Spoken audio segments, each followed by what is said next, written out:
I don't need such an expensive child, Simon said cruelly to his son, who was trying his best to stay strong despite his illness. Rachel, standing next to Simon, burst out laughing. Seeing their terrible behavior, I decided to cut ties with them for good. If you two feel that way, I, as his grandmother, will adopt him, I declared. Feel free to do so, Rachel said carelessly. It's not like he has much time left anyway. Just don't come back to us asking for money when it's time for his funeral, okay? She laughed loudly after saying this. Hearing these heartless words made me furious. From now on, we're strangers. Never contact me again. Got it? Goodbye, I said firmly. I had been told something important about my grandson Maxime's condition by the doctor, but I chose to cut ties without telling my son and his wife. When they find out, I'm sure they will deeply regret their actions. As I gently hugged my grandson Maxime, I felt certain they would regret what they had done. My name is Camille. I'm 63 years old and a housewife. My husband passed away 7 years ago, and now I live alone. It was lonely at first, but I've gotten used to it. With my husband's inheritance, my retirement fund, and my pension, I can live a comfortable and peaceful life. I have a son named Simon. He's 33 and still hasn't settled down. Even though he's at the ideal age for marriage, he doesn't have a steady job and lives a carefree life. After graduating from college, he got a job, but quit after 3 months because he didn't get along with his boss. He has had jobs on and off, but none of them lasted. My husband and I sometimes had to pay off Simon's debts. When my husband was alive, he often lectured Simon about his lifestyle. After my husband passed away, Simon rarely visited. In my husband's will, Simon only received a small inheritance, which might be why he was upset. I haven't kept in touch with him since. I supported Simon mentally and financially until he graduated from college, but I feel responsible for the fact that he has grown up to be so careless. I thought I had done enough for Simon until he became an adult and started his own life. I believed I didn't need to help him much after that. However, one day, out of nowhere, Simon came back home without any warning. It had been 2 years since we last saw each other, and he looked different, tired, and worn out. His style had changed too. He was wearing an aloha shirt, which stood out in our small town surrounded by farmlands. "Hey, I got married," he said. I was caught off guard by his news, and I was left in a state of shock and confusion. Seeing my surprised face, Simon clicked his tongue and called out to someone in his car. "Hey, it's okay now. Come over here." "I'm coming," a woman replied in a high-pitched voice. She stepped out of the car, dressed in a way that was hard to ignore and looked out of place. To my surprise, a small child toddled along behind her. A child? What is going on? I thought. Look, the kid is too young for us to work properly, and we're always short of money. That's why we've come back home, Simon explained casually, as if it was no big deal. I couldn't believe how nonchalant Simon was about this surprising news. The little child, who seemed to be around 3 years old, had long hair, making it hard to tell if it was a boy or a girl. But on closer look, the child resembled Simon when he was young. "From today on, we'll be staying here," Simon announced. "Hello, I'm Rachel. Nice to meet you," the woman said breezily, passing by me and entering the house as if she had always lived there. The little child tried hard to follow her, but she paid no attention and quickly went inside. Seeing this, I couldn't bring myself to turn them away, so I let them stay. As soon as they placed their luggage down, it seemed like they were about to go out. I quickly stopped them and asked for an explanation. After my husband passed away, Simon quickly met Rachel, and they started dating. Soon after, they found out she was pregnant. By the time they discovered the pregnancy, it was too late for an abortion, so they decided to have the baby. But things turned out to be more expensive than they expected, and they ran out of money, which led them back here. However, it seems they still had money for their own pleasures, just not for their child. "What? How can you be so irresponsible?" I exclaimed. Cola, irresponsible. If you want the kid, he's a hassle. He can't even talk yet and, to be honest, just gets in the way, Simon replied. Hearing such heartless words from my own son was shocking, but what shocked me even more was seeing Rachel nod in agreement. Well, that's how it is. Looking after and loving your grandchild is a grandma's job, right? Please help us out. We're going to grab a drink near the station. Maxime, be good and stay with Grandma, Simon said. Despite my attempts to stop them, they quickly left, ignoring everything I had to say. The station is about a 15-minute drive from our house, definitely not walking distance. Considering it's a rural area, I wasn't even sure if taxis were available, and even if they were, would Simon and Rachel use one to come back? Hey, Maxime, I called out tentatively to my grandson. He responded with a bright, adorable smile, a smile that reminded me so much of young Simon. Seeing his smile made me smile back, though it felt like my heart was being squeezed. Such a precious smile, I knew I had to protect him from now on. Seeing Maxime's innocent smile, I made a vow in my heart to do so. During our time living together, Maxime picked up household rules quickly. He was a very bright child. By the time he turned 3, he could speak very well, even better than most children his age. I couldn't help but adore him. As for my eldest son and his wife, they consistently ignored Maxime, treating him like a nuisance. They had no intention of working and contributed nothing to the household expenses. They would go out drinking every day and sometimes wouldn't return for several days. This bizarre situation had become normal for Maxime, and it seemed like he cautiously observed their moves to avoid getting close to them. I couldn't stand it any longer and spoke to Rachel. Rachel, could you spend a little more time with Maxime? After all, you are his mother. What? Why are you saying this? I'm busy, you know. You're the one taking care of him, right? She said without even looking at me, busy with her manicure. Claiming to be busy when she spent her days doing whatever she pleased was quite the statement. Suppressing the urge to yell at her, I thought of Maxime and pleaded once more. Maxime just turned 3. Children that age cling to their mothers when they feel lonely. Oh, please, I never wanted to be a mother in the first place. Maybe it's better if he calls you Mom, isn't it? Are you serious? I asked, stunned. Oh, come on. Of course, she said dismissively. I'm not. You look so scary right now, Rachel said. She must have seen the anger on my face. In the end, Rachel and I couldn't have a proper conversation about Maxime, and she just left with Simon to go drinking as usual.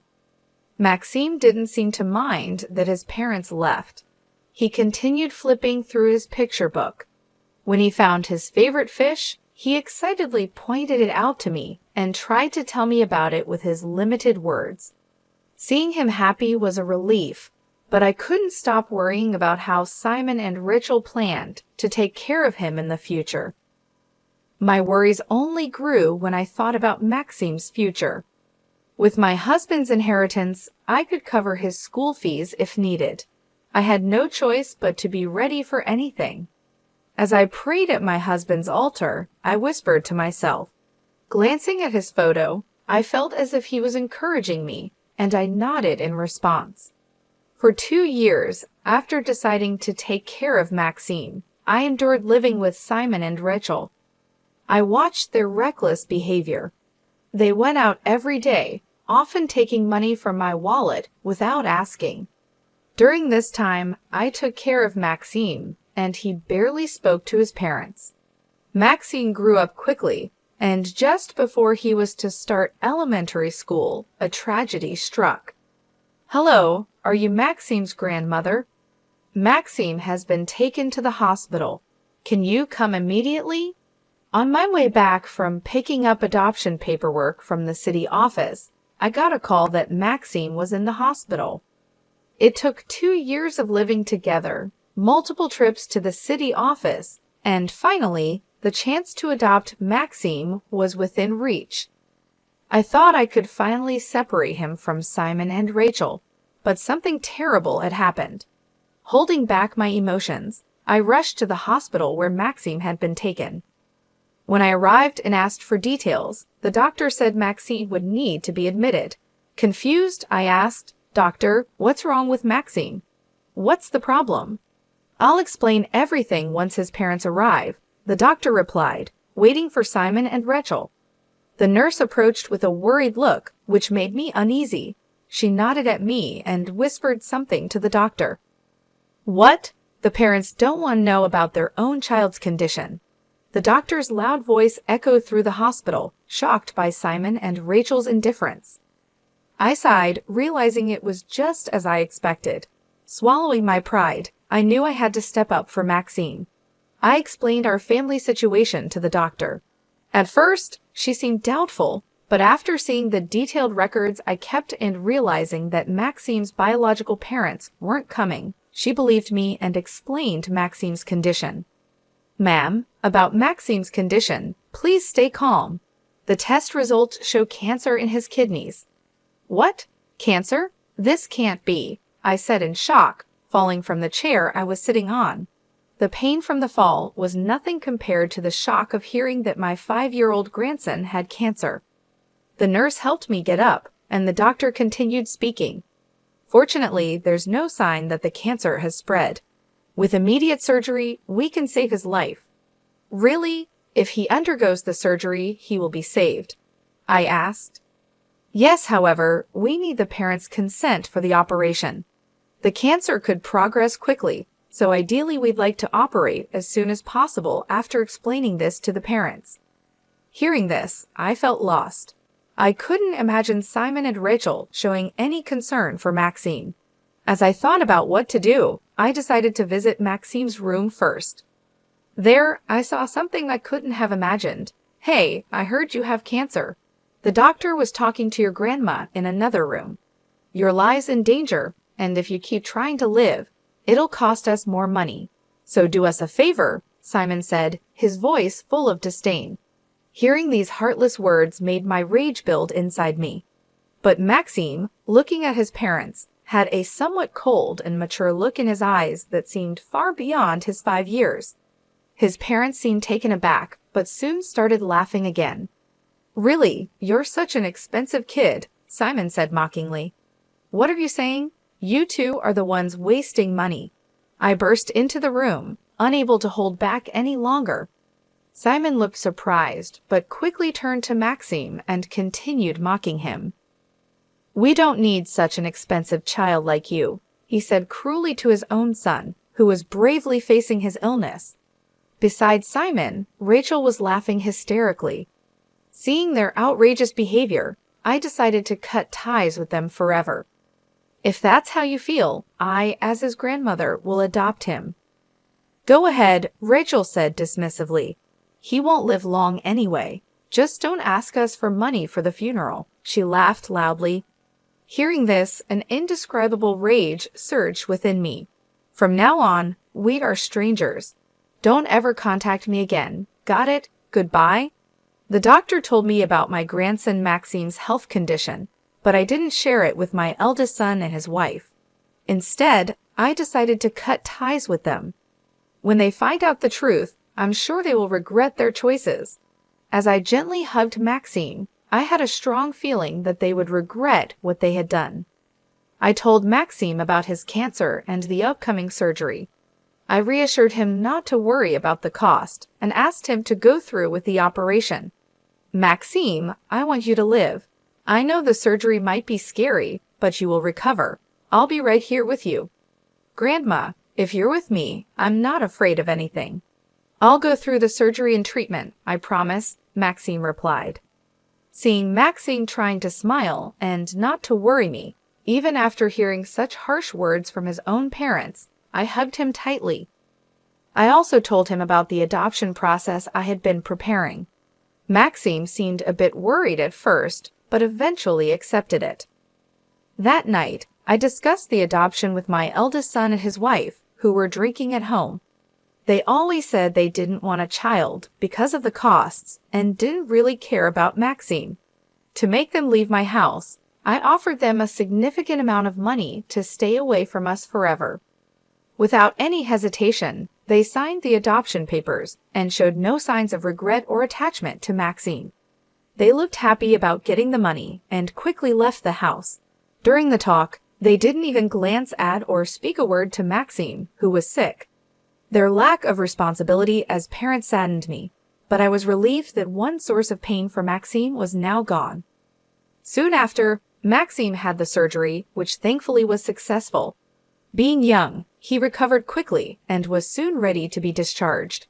"Doctor, thank you so much," I said. "Congratulations on your discharge," the doctor replied. "I'm glad. If you ever feel something's wrong, come see me right away." "Yes, understood," Maxime responded. During his stay at the hospital, Maxime grew close to the doctor and hugged him in gratitude. Once back home, Maxime lay down on his bed and said, "Grandma, thank you so much for letting me have the surgery." "Oh, don't mention it. I'm your parent now, and it's what parents should do. You must be tired today. Get some good rest." "Okay, I'll take a short nap," Maxime said, quickly falling into a deep sleep and snoring lightly. Not long after, I received a call from the hospital. "Oh no, did I leave something at the hospital?" I thought, answering the phone quickly. "Hello, sorry for the sudden call. Actually, someone from a TV station came to the hospital, and they really want to meet Maxime." "A person from a TV station? Why Maxime?" I was completely puzzled, and my mind was filled with questions.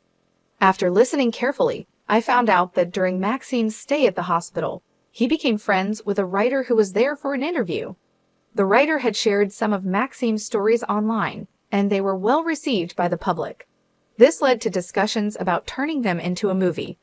I was utterly surprised. I hadn't known about this since Maxime had talked to the writer outside of my visiting hours. They told me that if it becomes a movie, Maxime wouldn't act in it, and they wouldn't use his real name. But since it's his story, people who know him might recognize it's about him. "I see. Let me think about it. I'd like to discuss it with Maxime too," I said, wanting to think calmly. I decided to hang up the phone for now. Maxime woke up, rubbing his sleepy eyes. When I told him about the call from the hospital, his eyes sparkled with joy. "Really? My story is going to be a movie that everyone watches." "It seems so. They said they'll hide your real name and make the movie," I explained. "Huh? Why? It's fine. Let them use my name," Maxime replied.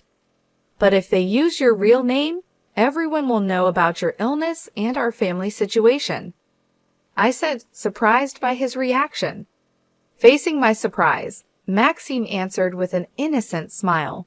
"Because I want to tell everyone I have such a wonderful grandma like you." "Oh, Maxime, thank you," I said, tears welling up in my eyes because of his kindness. I never expected to hear such heartwarming words from him. That night's dinner tasted saltier than usual, but I felt deeply happy and fulfilled. The movie preparations went smoothly.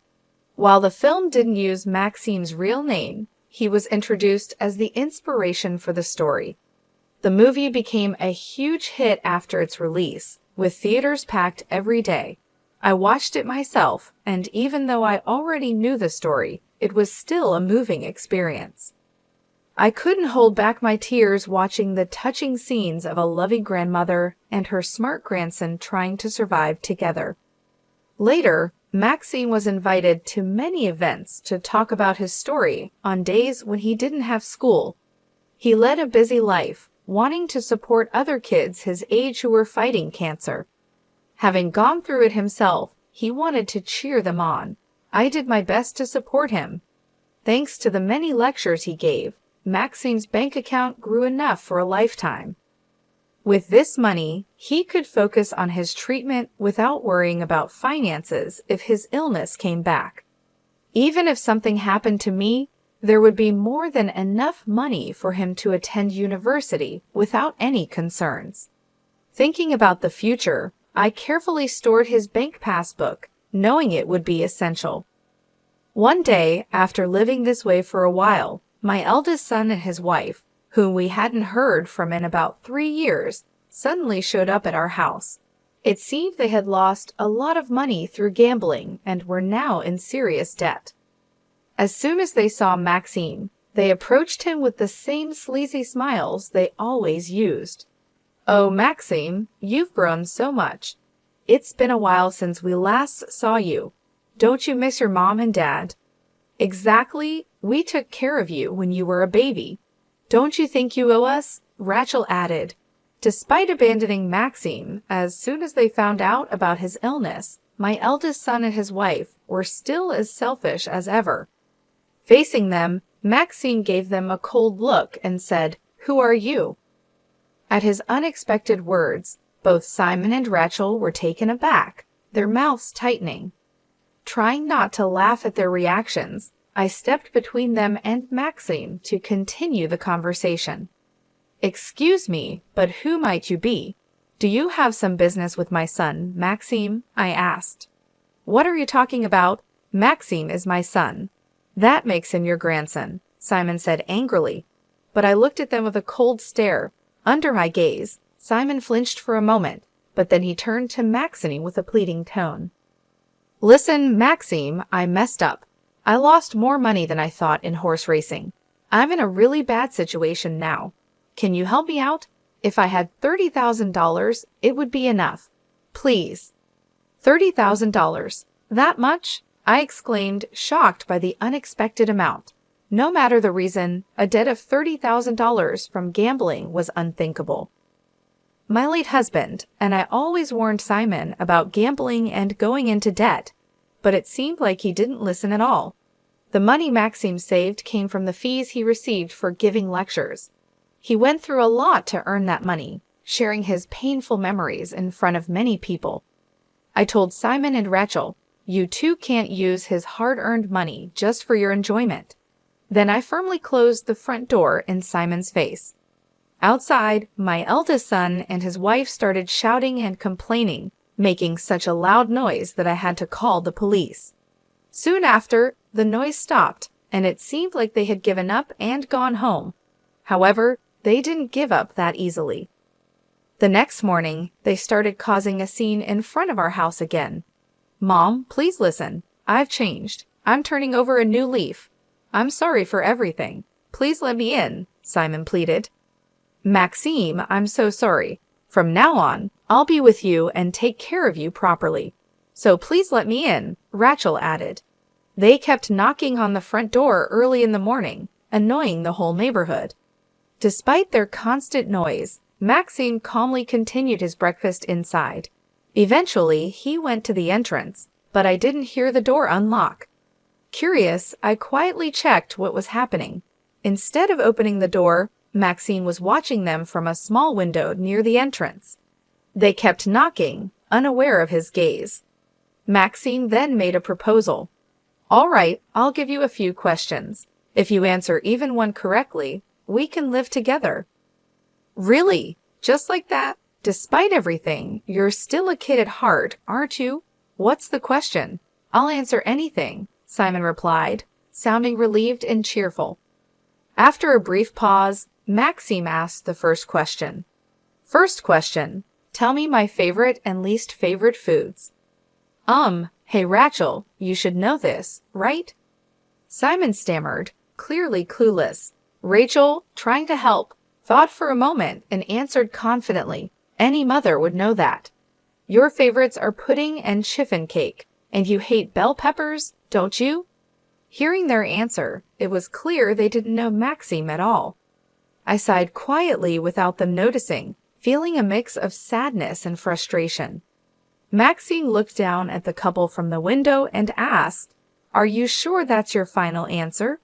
Of course, it's unthinkable for a mother not to know her own son's likes and dislikes, Rachel said confidently from outside. She seemed certain about her answer. Hearing this, Maxime laughed heartily. The couple, not expecting to be laughed at, were probably flustered. After a good laugh, Maxime, now calm, replied to Rachel, "That's wrong. What a shame." "What? Why? You always looked so happy when there were cakes, didn't you?" Rachel insisted. That was Dad's favorite, not mine. I used to have an egg allergy, so I don't eat things like pudding or cakes with eggs. I love the egg-free cakes Grandma makes, and I hate whipped cream, but I absolutely love bell peppers. Is that true? Rachel asked, shocked. Before coming to my house, Maxine was only given cheap instant porridges and slices of bread. I often wondered how he managed to stay healthy with such a poor diet. The reason Maxime didn't get sick was largely because of the meals he got at daycare. The principal noticed his diet was lacking and provided allergy-friendly meals, carefully monitoring his health. When she warned Rachel about her poor parenting and threatened to report her to child services, Rachel decided to stop sending Maxine to daycare and moved in with me. Hey, how long do you think we've been apart? How would I know what you like now? Rachel said, frustrated. Then, next question. What is my birthday? Maxime asked. Your birthday? Rachel and Simon looked confused. Maxime's birthday was actually today. Normally, a parent wouldn't forget their child's birthday, especially a mother. But despite this simple question, the couple showed no sign of knowing the answer. Why aren't you answering? It's such an easy question, isn't it? Maxime asked. Of course I know that, right, Simon? Rachel said, turning to Simon. Yes, of course, I know that. Simon replied in a panicked voice, but it was clear they didn't know the answer. If you don't know, you should just admit it, Maxime said. Even after waiting for about 10 minutes, they still didn't answer. Maxime muttered under his breath, and his sad expression showed that he was hurt his own parents didn't remember his birthday. My heart ached for him. No, wait, I just had a brain fart. Of course, I know your birthday. Rachel tried to cover up her mistake. I know it, Rachel said. You just caught me off guard. It slipped my mind. Can you give me a hint? She asked, trying to cover up. In response to their silly excuses, Maxime laughed out loud, but I could see tears forming in his eyes. Feeling bad for Maxime, I quietly moved closer and held his hand. He was surprised to see me, but he nodded, wiped away his tears, and looked straight at his parents. Hey, real parents remember their child's birthday without needing hints. I've never been celebrated by you two, so I expected this, Maxime said. What? After all I did to give birth to you, and this is how you repay me. You should be grateful. Rachel snapped back, starting to get angry. Maxine gave her a cold look, and she went quiet. Well, here's the last question. It's an easy one, Maxine said. I was diagnosed with cancer and treated at a hospital. Which organ was affected? This was a question any parent should easily answer, especially since Maxine's illness had been on TV for several days. But their responses were unexpected. Wasn't it the heart? Simon asked. No, it was the stomach, right? Rachel added. I was so shocked I leaned back and looked up at the ceiling. Despite Maxime's story being a hot topic, my son and his wife showed they had no interest in him at all. Hearing this, Maxime must have thought, I never expected it to be this bad. I felt sorry for him, but to my surprise, he started laughing. Thanks, I get it now. It's worse than I thought, Maxime said. What? Did we miss something? Rachel asked, puzzled by Maxime's reaction. Maxime smiled, but his eyes were not smiling. It was kidney cancer. You claim to be my family, but you know nothing about me. The only one I consider my family is Grandma Camille. Shouldn't you be grateful I gave birth to you? Rachel asked, still angry. That's the point. To me, the only one I can call a parent is Grandma Camille, Maxine said. Oh, looks like my ride is here. Please don't bother coming here again. Maxine left them with those words and closed the window with a bang. Outside, my son and his wife were shouting in anger, but when the police arrived and warned them, they immediately stopped and everything went quiet.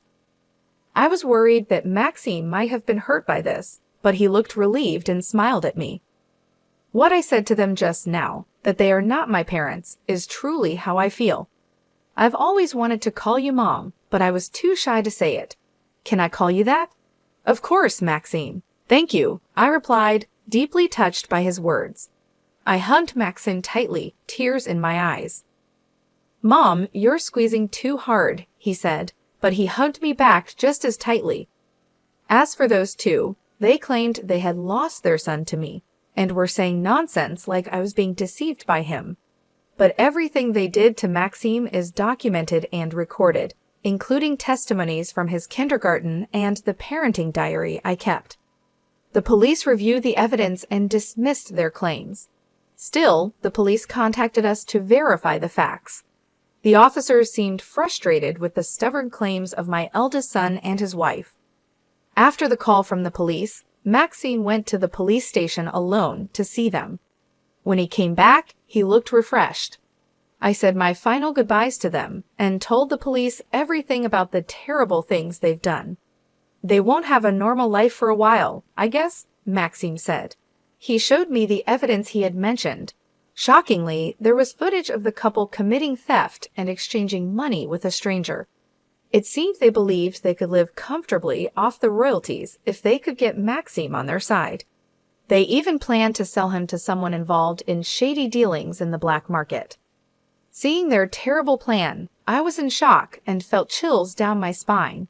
I never thought my own son could be so cruel to his own child. Maxime spoke softly to me, seeing I was dumbfounded. I asked the manager to look into it, and we found out this shocking truth. I thought if you found out, you might be so shocked that you'd faint. That's why I kept it a secret. I'm sorry. It's okay, Maxime. I'd do anything for you and always have your back. It's even scarier to not know about such terrible things. I'm really sorry for hiding it from you all this time. The only one who worries about me this much is you, Mom.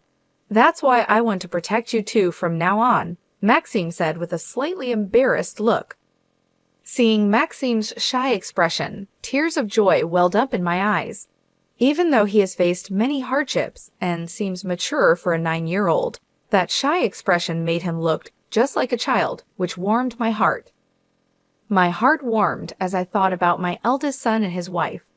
They were later found guilty of many other crimes and ended up serving nearly 9 years in prison. They never showed any remorse or apologized. The letters they sent, collected by Maxime's manager, still demand repayment for bringing him into the world. Maxime continues to visit hospitals to encourage sick children. He's now in middle school and has hit puberty, but his kind and honest nature remains the same. He's living a good life. Lately, it seems he has a girlfriend. I see him sneaking out for dates and can't help but think how cute he is. The cancer we worried about shows no signs of coming back, and his recovery is going well. Although it's impossible to say it will never return, regular checkups are essential. For now, he's living just like any other kid his age and seems happy every day. I still fuss over Maxime and nag him a lot. Naturally, there are times when he gets annoyed, but taking care of him gives my life meaning. I hope Maxime can bear with me a little longer. My biggest goal now is to live long enough to see Maxime's wedding as a parent. If I'm being greedy, I'd love to see the face of Maxime's child, my great-grandchild. To make sure I stay healthy until then, I've started going to the gym. Because of this, people around me are often surprised and call me a lively and young grandmother. For Maxime's sake, I'll strive to be a mother he can proudly show off for as long as possible. I'm going to keep pushing forward.